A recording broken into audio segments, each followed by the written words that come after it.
Assalamualaikum warahmatullahi wabarakatuh. Perkenalkan nama saya Desini Nurasani Asdi, saya dari kelas AM 6C pagi dengan NIM 4112201088. Di sini saya akan menjelaskan terkait proposal dari penelitian saya di mana judulnya itu adalah analisis peran kinerja lingkungan sebagai mediasi antara green accounting dan juga corporate social responsibility atau CSR. Baik, masuk ke poin yang pertama, di mana poin yang pertama itu adalah latar belakangnya, di mana saya di sini mengkaji pada perusahaan di sektor pertambangan, di mana pertambangan ini merupakan sektor yang memberikan kontribusi itu yang cukup signifikan terhadap pembangunan ekonomi nasional, namun sekaligus juga memberikan dampak lingkungan yang cukup besar, di mana penggunaan dari green accounting ini menjadi kunci dalam mengukur dan juga melaporkan biayanya terkait dampak ekologisnya, sehingga meningkatkan transparansi dan juga akuntabilitas perusahaan.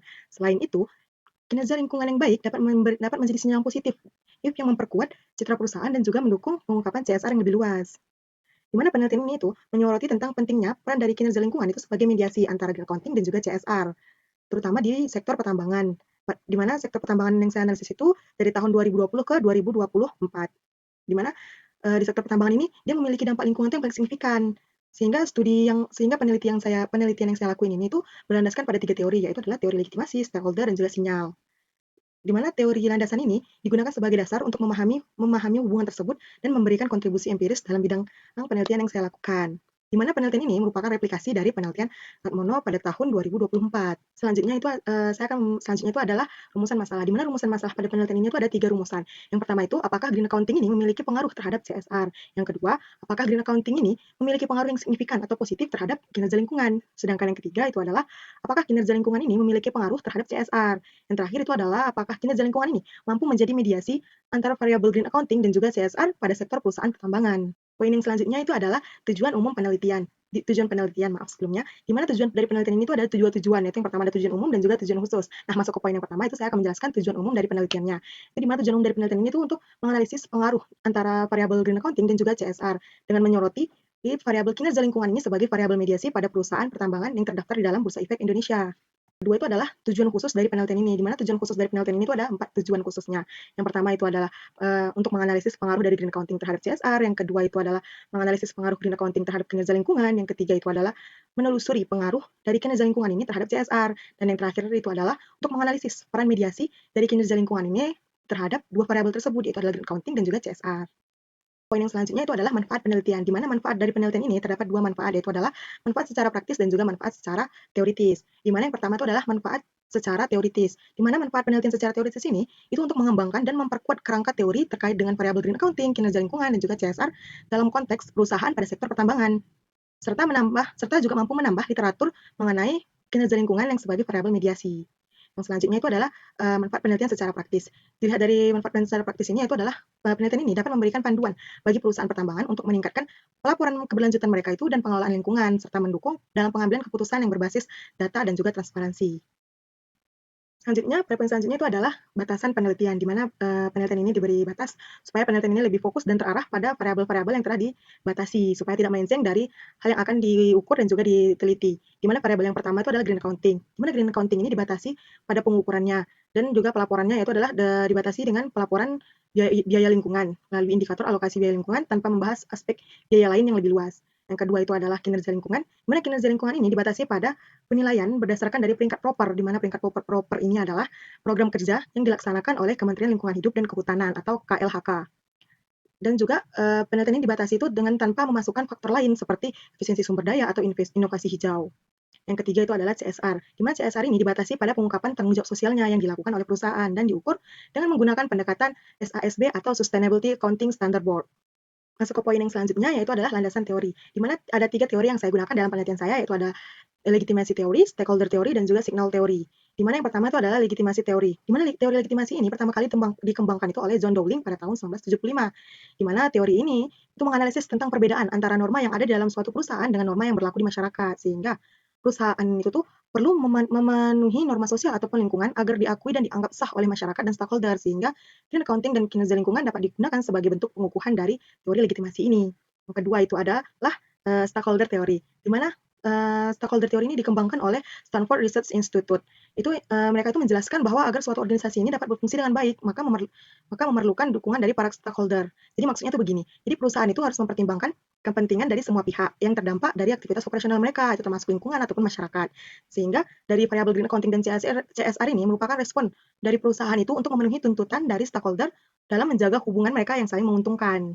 Nah, yang ketiga itu adalah signal teori, di mana teori signal ini itu dikembangkan oleh Michael Spence pada tahun 1973, di mana dia itu menjelaskan tentang bagaimana pihak yang memiliki informasi ini lebih dapat menyampaikan informasi secara kredibel kepada pihak yang kurang informasi dalam situasi asimetri informasi.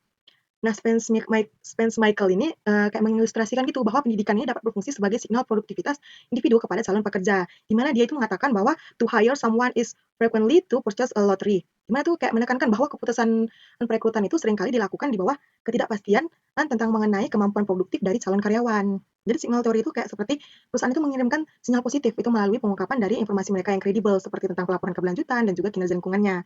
Jadi untuk meningkatkan citra dan juga kepercayaan pasar, kinerja lingkungan ini dapat menjadi sinyal yang membedakan perusahaan dari para pesaing mereka. Baik, masuk ke yang poin selanjutnya itu adalah kajian literatur, di mana sini saya mengambil 10 kajian literatur, tapi saya sini hanya mensingkatkannya saja, sehingga penelitian terdahulunya itu kayak menunjukkan bahwa green accounting ini berkaitan positif dengan kinerja lingkungan dan juga pengungkapan CSR, yang berperan sebagai sinyal keberlanjutan dan legitimasi perusahaan. Itu disebut dalam penelitian yang dilakukan oleh Wayuni et al. Pada tahun 2019, Handoko dan Santoso pada tahun 2023, dan juga Purwa-Atmojo dan Ratmono pada tahun 2024. Dan ada juga nih kalau CSR dan keberlanjutan itu juga terbukti dapat meningkatkan kinerja organisasi dan citra perusahaan di pasar, seperti yang disebutkan oleh penelitian yang dilakukan oleh Mehralian et al. Pada tahun 2016 dan juga Sasena et al. Pada tahun 2021. Nah, selain itu, kinerja lingkungan dan CSR ini saling memediasi dan memperkuat hubungan antara praktik green accounting dan juga keberlanjutan perusahaan, seperti yang disebutkan oleh Gray et al. Pada tahun 1995 dan juga Suchman pada tahun 1995. Jadi secara umum, studi ini tuh kayak menegaskan bahwa pentingnya green accounting dan CSR dalam mendukung keberlanjutan dan juga reputasi perusahaan. Nah, masuk ke bagian kerangka berpikir. Nah, kerangka berpikir itu seperti dari mana variabel yang saya gunakan itu turun, seperti variabel green accounting, kinerja lingkungan, dan juga CSR. Jadi awalnya itu teori legitimasi dan juga stakeholder itu memunculkan teori green accounting. Nah, dari green accounting ini berdasarkan penelitian yang dilakukan oleh Wayuni et al. Pada tahun 2019, turunlah kinerja lingkungan. Nah, kinerja lingkungan ini juga didasarkan pada teori sinyal. Dari teori sinyal ini, pada penelitian Purwoatmojo dan Ratmono, turunlah variabel CSR yang diam tuh meneliti tentang adanya variabel CSR. Jadi CSR ini bisa muncul dari penelitian yang dilakukan oleh Purwoatmojo dan Ratmono ataupun Handoko dan Santoso. Dan dia juga itu didukung dan didasari pada teori sinyal. Baik, lanjut ke bagian poin selanjutnya, yaitu adalah pengembangan hipotesis, di mana terdapat empat rumusan hipotesis. Yang pertama, hipotesis pertama itu adalah green accounting berpengaruh secara positif ataupun signifikan terhadap kinerja lingkungan. Hipotesis yang kedua itu adalah green accounting berpengaruh terhadap CSR, dan hipotesis ketiga itu adalah green accounting berpengaruh secara positif dan juga signifikan terhadap CSR. Nah, untuk hipotesis keempat itu adalah kinerja lingkungan memediasi pengaruh antara green accounting dan juga CSR. Yang selanjutnya itu adalah operasional, variabel, dan juga pengukurannya. Di mana variabel yang pertama adalah green accounting. Nah, green accounting ini diukur dari total alokasi biaya lingkungan. Dan untuk kinerja lingkungan, itu diukur dari peringkat proper yang dihasilkan oleh perusahaan yang dikeluarkan oleh KLHK atau Kementerian Lingkungan Hidup dan Kehutanan. Nah, untuk yang variabel CSR itu dia diukur dengan berdasarkan standar SASB. Yang selanjutnya itu adalah jenis dan sumber data dari penelitian, di mana jenis data dari penelitian itu adalah menggunakan penelitian kuantitatif dengan menggunakan data sekunder yang sudah tersedia dan tidak didapatkan secara langsung, kayak data arsip gitu, data yang dikeluarkan secara resmi tanpa saya mengolahnya sendiri. Yang kedua itu adalah sumber data, di mana sumber data dari penelitian ini itu adalah berasal dari laporan tahunan, laporan keberlanjutan dari perusahaan, serta peringkat proper yang dikeluarkan oleh KLHK. Di mana itu dari laporan tahunan dan keberlanjutan ini itu didapat dari situs resmi dari IDX ataupun perusahaan. Nah, yang selanjutnya itu adalah teknik penetapan jumlah sampel, di mana jumlah perusahaan dalam populasi yang terdaftar di IDX itu pada sektor pertambangan itu adalah 90 perusahaan pada sektor pertambangan di oil, gas, and coal yang terdaftar di BI dari tahun 2020 hingga tahun 2024. Di mana penelitian ini menggunakan rumus Sofin dengan margin of error-nya itu 10% yang diperoleh, sehingga diperolehlah jumlah sampel minimalnya itu sebanyak 48 perusahaan. Nah, selanjutnya itu adalah teknik penarikan sampel, di mana penelitian ini menggunakan teknik penarikan sampel dengan non-probability sampling dengan pendekatan purposive sampling menggunakan jenis Desmond sampling, di mana dia terdapat 5 kriteria. Yang pertama itu adalah perusahaan yang terdaftar di IDX, perusahaan yang sudah di-listing, IPO, proper, dan 5 tahun periode. Di mana berdasarkan hasil yang saya peroleh dan hasil yang saya sampling sementara, di mana perusahaan yang terdaftar di IDX itu adalah 90 perusahaan, dan yang di-listing itu ada 7 perusahaan, dan yang IPO itu ada 19 perusahaan, dan proper itu ada dan yang perusahaan yang mendapat peringkat proper sementara itu yang baru saya dapat itu adalah 10%. Yang selanjutnya itu adalah poin pada teknik pengumpulan data, di mana Penelitian itu menggunakan teknik pengumpulan data sekunder, yaitu data yang diperoleh secara tidak langsung melalui interaksi dengan objek penelitian. Tetapi data ini berasal dari dokumen dan laporan resmi yang telah dipublikasikan oleh perusahaan. Dan metode pengumpulan data ini menggunakan data arsip yang berupa dokumen-dokumen resmi yang telah tersedia secara digital. Yang selanjutnya itu adalah teknik analisis data, di mana penelitian ini menggunakan dua teknik analisis data dalam menguji hipotesisnya. Yang pertama itu adalah descriptive explanatoris dan juga statistik inferensial, di mana tahapan pertamanya itu adalah descriptive explanatoris, di mana descriptive explanatoris ini adalah untuk bertujuan memvalidasi kualitas data melalui uji statistik deskriptif. Itu dapat dilihat dari nilai mean, standar deviasi, dan distribusi dan visualisasi tren dari tahun 2020 hingga tahun 2024. Di mana tahapan ini itu menjadi fondasi penting dalam memastikan data memenuhi asumsi dasar analisis untuk dilanjutkan sekaligus memberikan gambaran awal tentang pola hubungan dan pengaruh dari antar variabel tersebut. Tahapan kedua itu adalah statistik inferensial, di mana penelitian ini mengimplementasi analisis jalur atau path analysis dengan pendekatan partial least square structural equation modeling atau PLSM. Itu pengujian hipotesis ini dilakukan dengan menggunakan kriteria yang ketat untuk memastikan validasi dari temuan tersebut.